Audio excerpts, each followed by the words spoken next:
Hürmetli vatandaş bugünkü leksiyalarımızla başlayımız. Leksiyada size Kacar Oza, Washington'da sözdeyimiz. Bugünkü saat 2019 yıl 6. ayının 7. günü. Hepteki cüme. Leksiyalarımızla başlaşsın avval vaziyet şundak ki tünügüllatin hazır Şangang'da 1500 nefer değildi, bugün ettiğinde 3000 nefer değildi.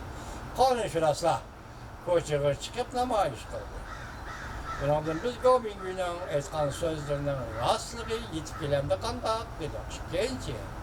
Hazır Cumhurbaşkanı Xi Jinping Moskova'da ziyarette bulundu.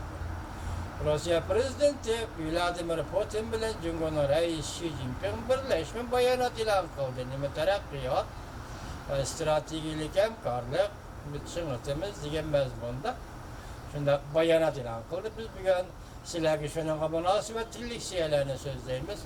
Undan keyin o'tganda bir unutib qolibdiman, muhokamalik she'r so'zlaganda bir yerda Limboxan debdiman, bir yerda Libixan. Asli ismi Libixan.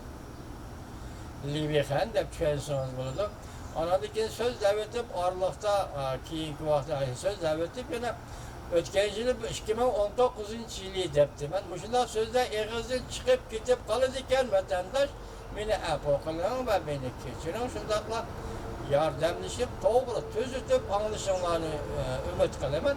Chunki bu leksiya so'zlayotganda birinchi jumla eg'izdan chiqish uchun ikkinchi jumlaga tasavvurda tayyorlik qilish to'g'ri kelganda eg'izdan chiqayotgan to'g'ri jumlani xato so'zlab qo'ygan ish bo'ldi ekan. Shunga meni kechiringlar vatandoshlar va o'zimni izohat beraman. Agar yana xato ketgan yerlar bo'lsa, sizlar haliga fikr qoldiradigan elaqabat fikir kaldırıp ben tuzluğu al deysanglar tuzluğu alıma keçiringlar. Leksiyani başlayımız. Birinci leksiyamında Amerika Jungo kuch elişi keskinleşti. Soğudu uruşu 3 çoğun uruş meydanı diye yalqıllaydı. Mavzula haber 6. ayının 6.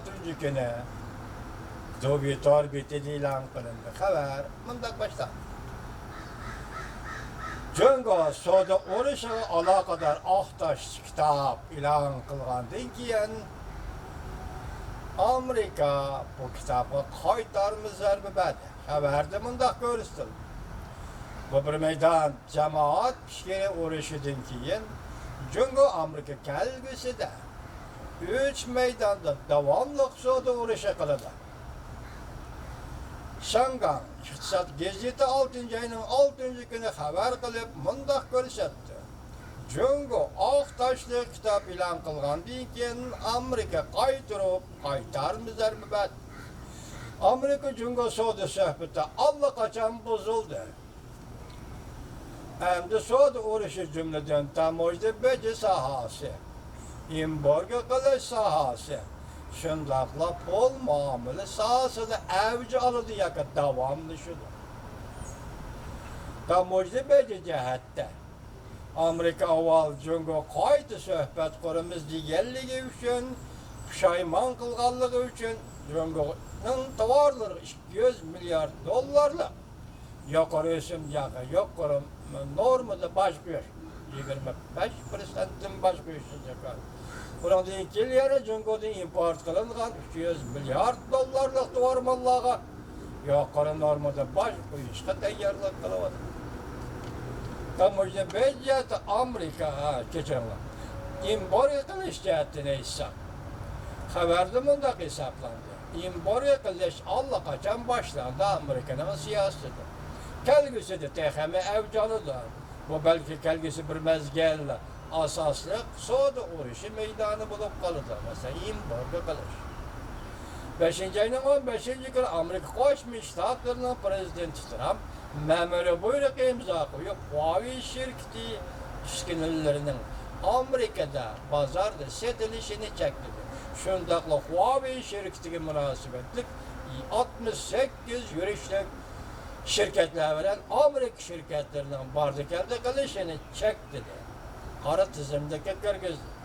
Jungo taraf 5. ayning 31. kuni ishonchsiz shirkatlarni tizimlash tizimini yo'lga qo'ydi.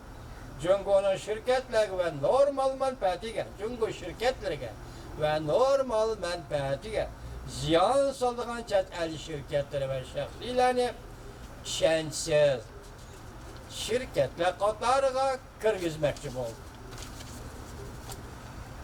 Bundan başka xabarda bunda ko'rsatildi. Jungo Amerika savdo urushida eng xatarligi pul muomala sohasidir.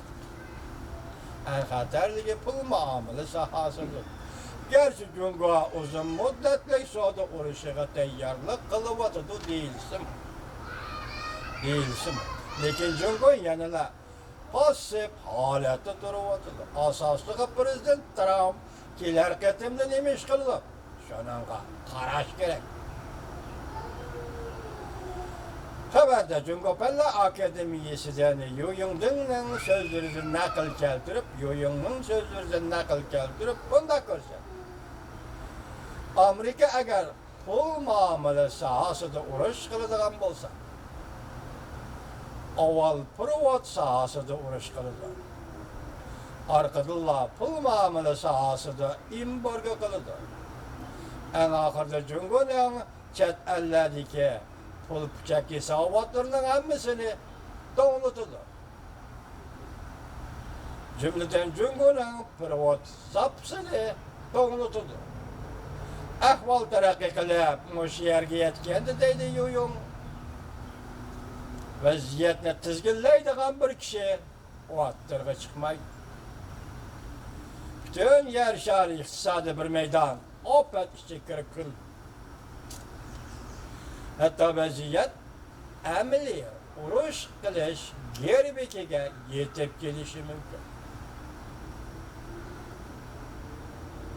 Tilga, elishga arziydigan bir taraf shuki, Amerika Savdo Vakillaşxonasi ve Maliye Ministerligi 6 ayının 3. günü birleşme bayonot e'lon qilib, Jungo 6 ayının 2. günü e'lon qilgan aqtashliq kitobga javob qaytardi. Bayonotda Amerika bir umidsizlanganligini bildirdi.